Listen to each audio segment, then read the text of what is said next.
Who's there? No, who are you? Stop and identify yourself. Long live the king. Is that Bernardo? Yes, it's me. You've come right on time. The clock is just striking 12. Go home, Francisco. Thanks for letting me go. It's bitterly cold out and I'm depressed. Has it been a quiet night? I haven't even heard a mouse squeak. Well, good night. If you happen to see Horatio and Marcellus, who are supposed to stand guard with me tonight, tell them to hurry. I think I hear them. Stop. Who's there? Friends of this country. And servants of the Danish king. Good night to you both. Goodbye. Who's taking over the watch for you? Bernardo's taking my place. Good night.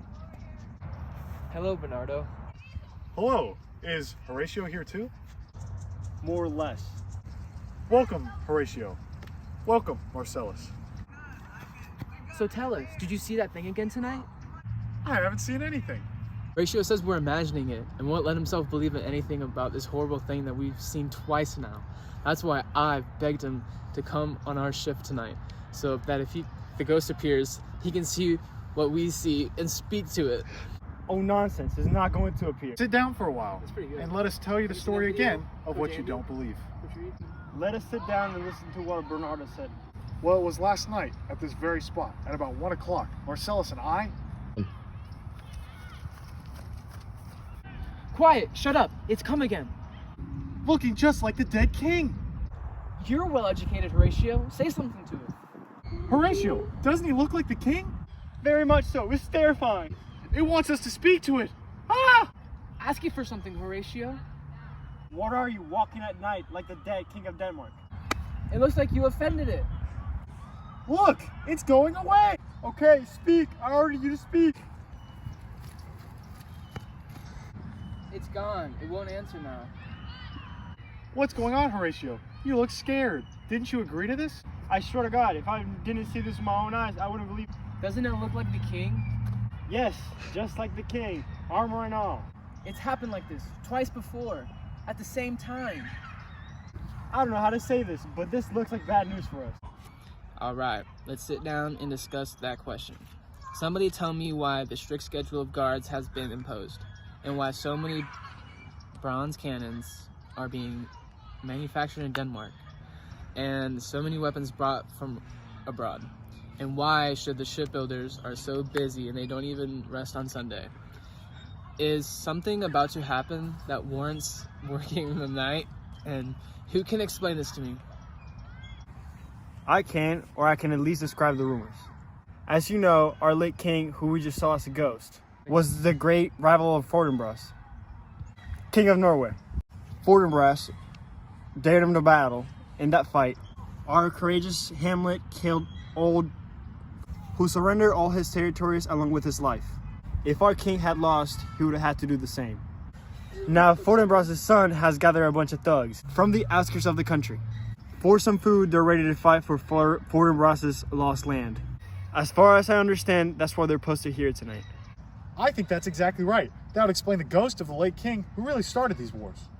The ghost signifies something bad. Every time there's a ghost, something bad happens. Should I strike it with my spear? If it doesn't stand still, it's over here!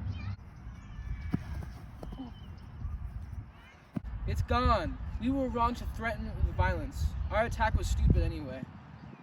Oh my gosh, it was about to say something when the rooster crowed. It was startled. I heard a rooster awakens the god of the day. We just saw proof of that. Yes, it faded away when the rooster crowed. That's how holy the night is. Yes, I heard the same thing. I sort of. But look, the morning's breaking beyond the hill in the east. Let's interrupt our watch and go tell young Hamlet what we've seen. Our project focuses on Act 1, Scene 1. Scene description. Our scene starts with Francisco and Bernardo standing watch on the castle wall after some weird disturbances throughout the previous nights, when Horatio and Marcellus come to relieve Francisco of his watch. Once Francisco has left, Bernardo and Marcellus discuss the disturbances mentioned before. Horatio is in disbelief when he hears these tales and refuses to believe what he is being told, when all of a sudden, the ghost enters the scene, sending Horatio into a panic. This leads the others to egg on Horatio to try to speak with the ghost. This highly offends the ghost, causing him to vanish. The remaining guards start to question why the defenses have been increased and why the shipbuilders have been working harder than before. This leads Horatio to describe the rumors of a battle that was started by the late king that Fortinbras Jr. plans on finishing. They all accept this rumor as the truth and assume the presence of the ghost can only mean more bad things to come. Marcellus then plans to attack the ghost who has reappeared, when the ghost once again disappears. They then concluded it was wrong to attack the ghost, and as the sun started to rise, they all go off and tell the young Hamlet what they have seen, thus ending the scene. Scene analysis. This scene is the very start of the play, and it serves as an introduction to the world of Hamlet and gives us some key background info to what has been ongoing thus far.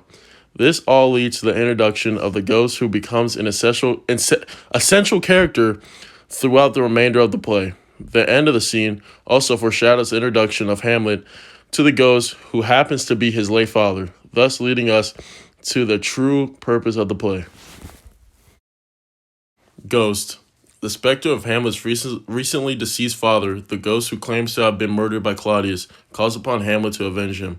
However, it is not entirely certain whether the ghost is what it appears to be, or whether it is something else. Hamlet speculates that the ghost might be a devil sent to deceive him and tempt him into murder, and the question of what the ghost is or where it comes from is never definitively resolved. Horatio, Hamlet's closest friend who studied with the prince at the University of Wittenberg. Horatio is loyal and helpful to Hamlet throughout the play. After Hamlet's death, Horatio remains alive to tell Hamlet's story. Marcellus and Bernardo, the officers who first see the ghost walking the ramparts of Elsinore and who summon Horatio to witness it. Marcellus is present when Hamlet first encounters the ghost. Francisco, a soldier and guardsman at Elsinore. Touchstone quote: "The king is dead, long live the king." This phrase emphasizes the continuity of the monarchy, which will live long despite the death of the king.